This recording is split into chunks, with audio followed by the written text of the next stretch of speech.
Okay, the purpose for making this video is to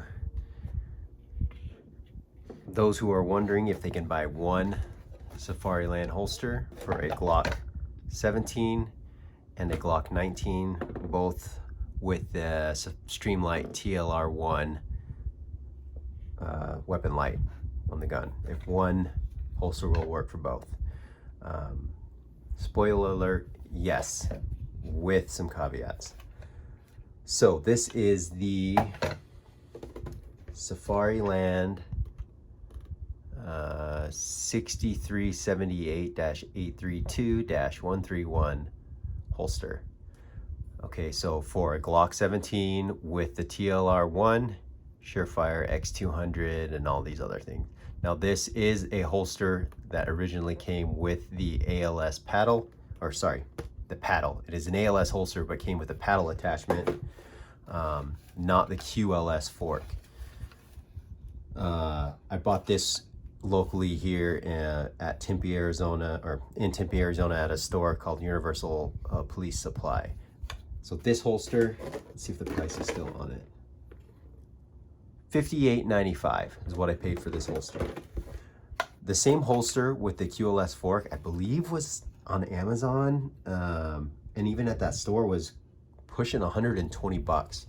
So basically half the price as the one that comes with the QLS fork. Now I already have a Safariland holster with the QLS system, and I had an extra fork, so I bought this holster, took off the paddle, and put a QLS fork on it.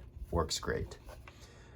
Now, originally, like I said, I wanted to get one holster that would work for a Glock 19 and a 17. Now, I was watching some YouTube videos.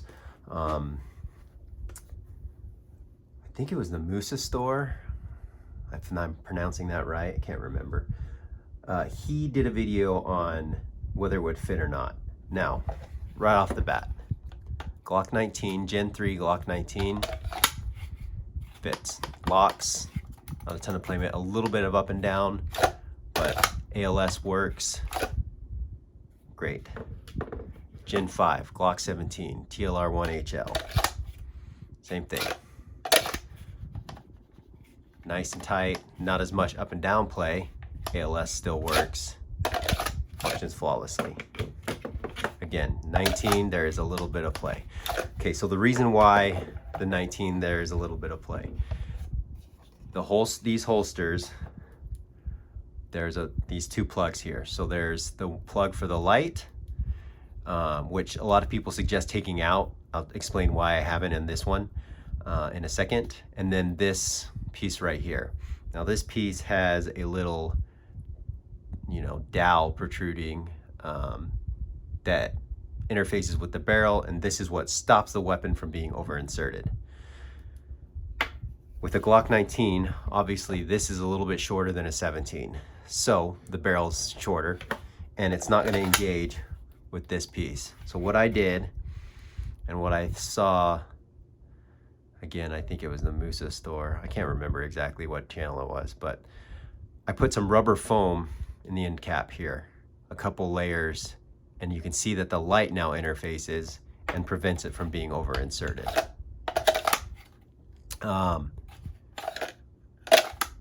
Again, there's a little bit of up and down play, but works fine. Now, if you don't have the foam in there, what happens is the pistol gets over inserted, and I'll show you here in a little bit why that's an issue. It still works, it's just not ideal.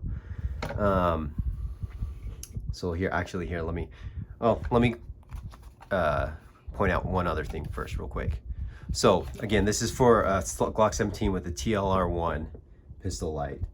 All these streamlight pistol lights, the attachment nut right here, they have like little ears protruding. I'm assuming this is so you can hand tighten.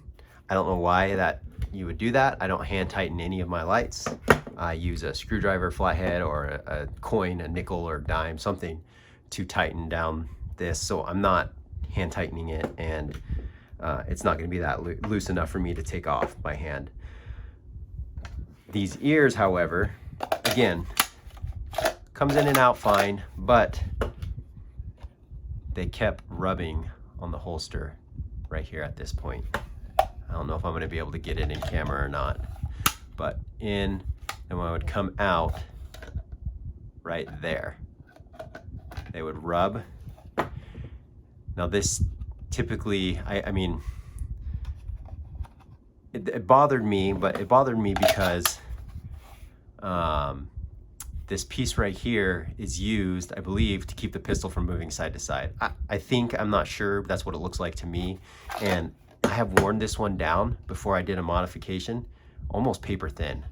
So I didn't want to wear it all the way down. So what did I end up doing is I took an angle grinder and ground down those little ears. So now it's pretty much smooth. And now it does not, it's hard to tell in the video, but it doesn't hit right there anymore. It doesn't rub those anymore. Onto the 19. Okay, so 19 fits fine. Let me show you what happens though when it's over inserted. Let me take this off. I actually don't really run this pistol very much in this holster. I've been carrying this, using this pistol more EDC, everyday carrying, concealed carrying with this light. So, but regardless, you can still use this. And I'm curious, actually, I've never done this before, but I put this light back on. Whether it works, it will fit in here. It locks, it doesn't work. But anyways, I can still show you what they over insertion. So before I put this foam piece in this plug here, pistol would be over inserted. Now when I come and draw my pistol, I come down onto it and I put somewhat downward pressure, engage the ALS, and then lift up. If you over insert, I was engaging the ALS, lifting up, but since it's so far in, the ALS would engage again, and then I have to hit it again. So I end up stumbling my draw.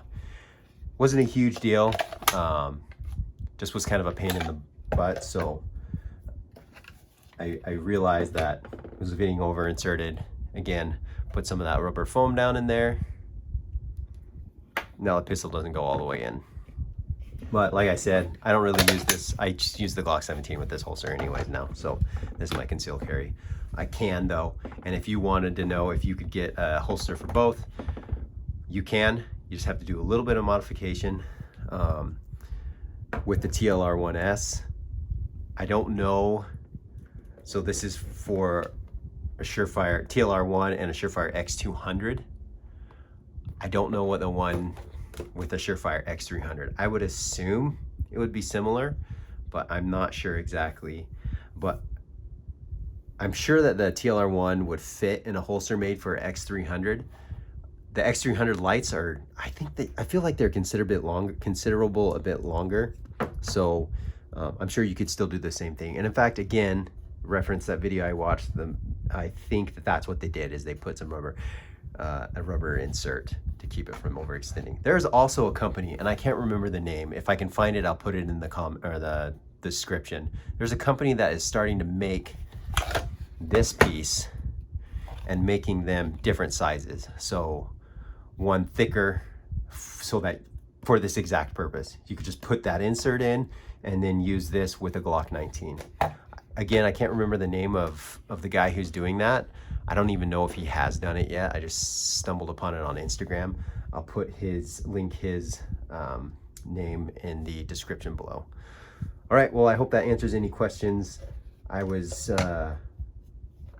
There wasn't too many videos on this. I found a couple, but they weren't really definitive. So anyways, I thought I'd make one, see if I can help anybody out and answer any questions. Thanks, guys.